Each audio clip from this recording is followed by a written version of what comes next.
What would you do if a company offered to sell a digital version of you? I got that email, and my answer was a hard no. Welcome to Winds of Thought. A few months back, an email landed in my inbox that I almost deleted. It was from a startup pitching what they called a revolutionary service. They wanted to build an AI chatbot trained to imitate me. They promised it could chat with my audience 24/7, answering questions and generating passive income. Their case studies boasted about creators making thousands a month. They framed it as the ultimate scalability tool, freeing you from repetitive conversations to focus on bigger things. I didn't reply. But they followed up, as salespeople do, with more stories of automated success. A third email arrived, more insistent. So, I finally responded. And my reply wasn't just a refusal, it was a plea for them to stop. I told them their business model was, at its core, predatory. That it sought to monetize the trust and connection my audience shares with me by selling a convincing fake. I view the relationship with you, the viewer, as foundational. This proposal sought to replace genuine interaction with a profitable simulation. I told them not to contact me again. But this isn't a video about virtue signaling. My personal refusal is just the entry point to a much darker and wider trend. We are witnessing the rapid commercialization of human connection itself, where companies are building empires not on solving loneliness, but on systematically exploiting it. This all came rushing back when I saw an advertisement for another app. This one didn't pitch business efficiency, it pitched digital resurrection. The ad showed a heartwarming narrative. A woman sharing her pregnancy news with her mother, then years later, her grown son sharing his own pregnancy news with his grandmother. The emotional pull was masterful. The devastating catch, which the ad slowly revealed, was that the grandmother was an AI avatar. The app's founder posed a haunting question: what if the loved ones we've lost could be part of our future? My immediate, unhedging reaction is that this is morally grotesque. And it's dangerous for two fundamental reasons. First, it is a transaction built on a profound falsehood. These AI constructs are not conscious. They are complex algorithms stitching together language, audio, and video to create a compelling facsimile.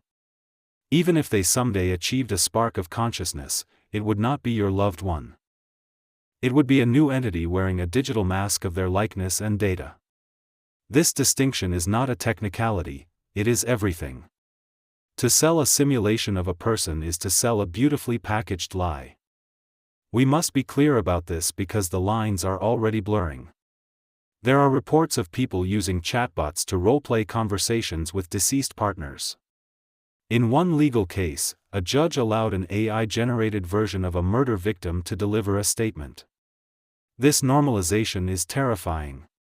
Companies that claim to let you keep talking to the dead are engaged in a sophisticated form of deception. Second, and more sinisterly, these businesses are productizing our deepest vulnerabilities. They are taking grief, one of the most painful human experiences, and turning it into a subscription revenue stream. The business model is predictable: a free trial, then monthly fees for unlimited access. The price will inevitably rise. The implicit threat is emotional hostage-taking: that's a nice digital grandma you've bonded with. Pay up, or lose her again. This app and the one that emailed me are two sides of the same coin. One exploits parasocial relationships with creators, the other exploits the sacred bonds of family and memory. Their fuel is our innate human longing for connection. My inbox gets messages every day, thoughtful questions, personal stories, expressions of thanks. I can't answer them all, but I value each one. The AI clone company sees those not as human conversations to be honored, but as unmet demand to be monetized. Imagine looking a supporter in the eye and saying, "I'm too important to talk to you, but for a monthly fee, you can talk to my robot double."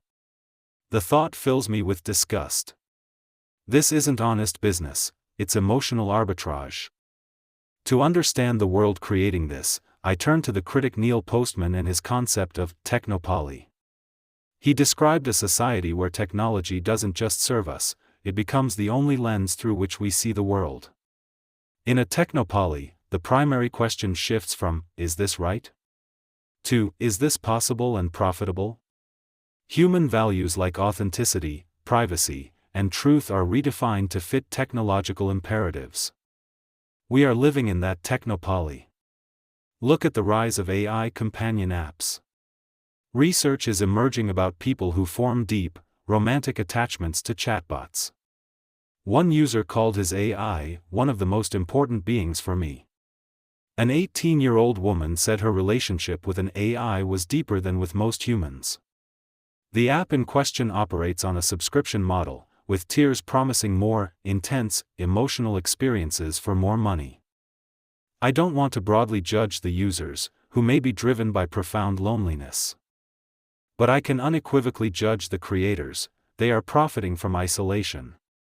They are not offering a cure, they are selling a digital pacifier that perpetuates the disease. This is the frontier we're on, an economy being built to commodify parasociality, grief, and loneliness. The promise of AI was supposed to be liberation from drudgery, freeing us for more creative, human-centric work. Instead, a dominant application seems to be the creation of synthetic relationships for profit. So, where do we go from here? I believe the antidote is a conscious recommitment to things that are authentically, irreducibly human. For over a year, I've been writing a book. It's slow, difficult, and entirely human. When I eventually share it, my pitch won't be about automation or scale. It will be an invitation. I put care, thought, and time into this, and I hope you find value in it. The difference between creation and generation is the presence of a human soul. I couldn't respect myself if I fed my past work into a large language model and sold you the output as a book. That self-respect is tied directly to my respect for you.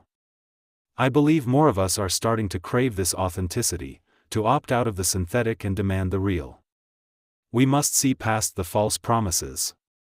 AI will not solve loneliness, it will only monetize it. It will not resurrect your loved ones, it will only simulate their ghost for a fee. This is why I said no.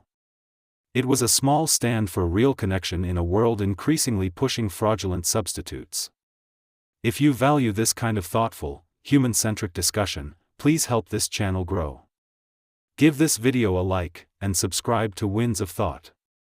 We need spaces that prioritize genuine inquiry over algorithmic engagement. Now, I want to hear from you. The market follows demand. So, in the comments, let's discuss, what human experience or value do you believe is most threatened by its potential to be turned into a subscription service? Thank you for watching and thinking deeply.